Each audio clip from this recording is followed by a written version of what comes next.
بسم الله الرحمن الرحيم يستفتونك قل الله يفتيكم في الكلالة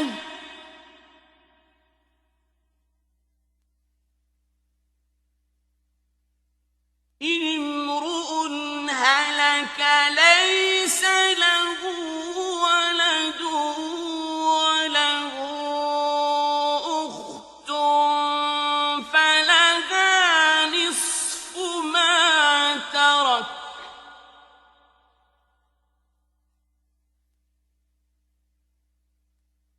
وهو يرثها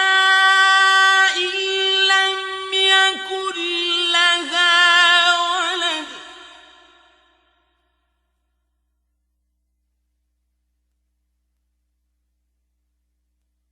فإن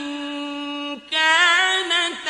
اثنتين فلهما الثلثان مما ترك وإن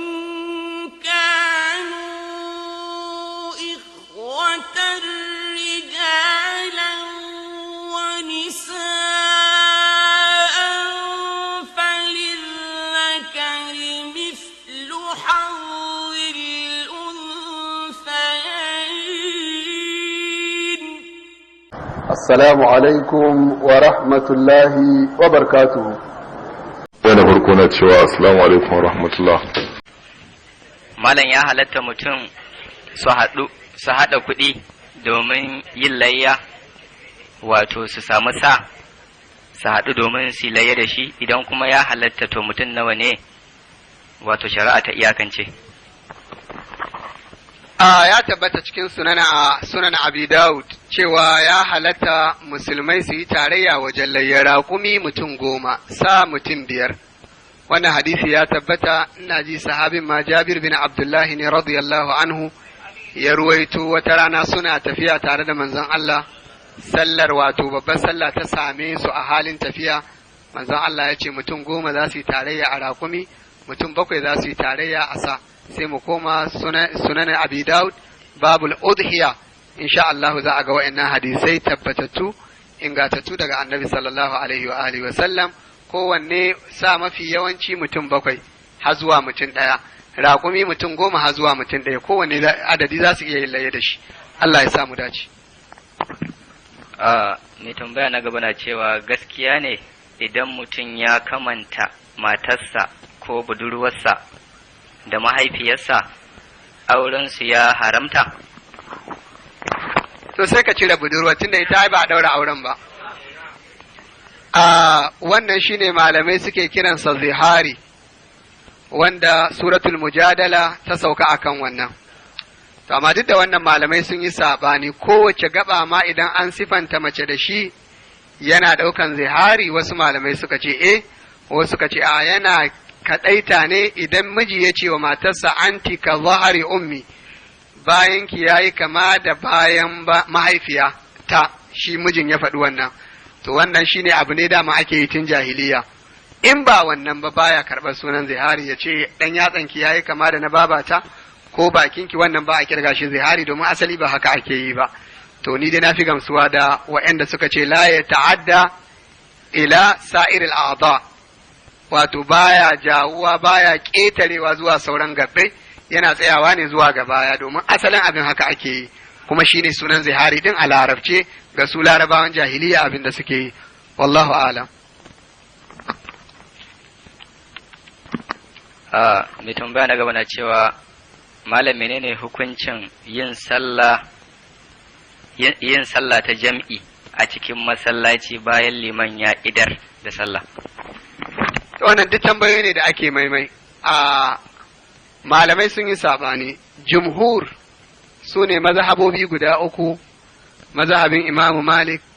da na Abu Hanifa da na Imamu Ahmad,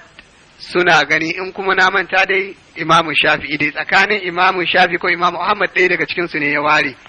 suna ganin makaruhi ne limami ratibi sallah daga baya wasu su zo su kafa jami'i amma dai su ma sun yadda idan an yi wato ma'ana ta yi amma ma'al karaha tare da karhanci domin hakan bai kasance yana gudana lokacin manzon Allah da sahabbansa sallallahu alaihi wasallam ba kuma suka ce buɗe ƙofa irin wannan tana haifar da ɓannoni da dama barna ta farko ƙarancin jama'a farko duk mutumin da wato ma'ana za a samu shi limami ratibi ba tabbas limancin farko ya yawa sannan na biyu zai haifar da mutane su daina damuwa da gaggawa zuwa masallaci domin sun san da suka yi jinkiri jam'i ba zai wuce su ba sannan abu na gaba haka kurin mutum zai kyamaci liman ba tare da dalili na shari'a ba ya ki bin sa sallah dan ya san wasu za su zo daga baya a kafa to ya kan kawo mun karanta dai maganganu makamantan wannan da ko a cikin tamamul minna fi ta'liqi ala fiqhi sunna amma ɗaya daga cikin almajiran Sheikhul Albani mashhur Ali Hassan Salman shi yayi risala ma akan wannan mas'ala din ilamul abidi fi hukmi tikraril jama'ati fil masjidil wahid ilamul abid fi hukmi tikraril jama'ati fil masjidil wahid to ya tattara gaskiya ya fi malam Albani fada da mas'alar tunda shi akan mas'alar kurin yayi magana ya tattara mas'aloli sosai da maganganu na malamai akan wannan dan haka dai ni na gamsu da ra'ayin jumhur cewa akwai karhanci domin mutane su rinka baiwa limamin farko muhimmanci a taru domin bin sa sallah Allah ya shirye da mu ya tabbatar da mu akan sunnar annabinsa sallallahu alaihi wa sallam ya nesanta mu daga dukkan abin da ya saba wa koyarwar annabinsa sallallahu alaihi wa sallam subhanakallahumma wa bihamdika ashhadu an la ilaha illa anta astaghfiruka wa atubu ilaik ولو أنهم فعلوا ما يوعظون به لكان خيرا لهم وأشد تثبيتا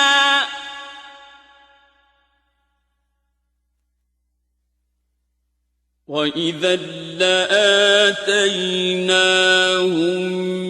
من لدنا أجرا عظيما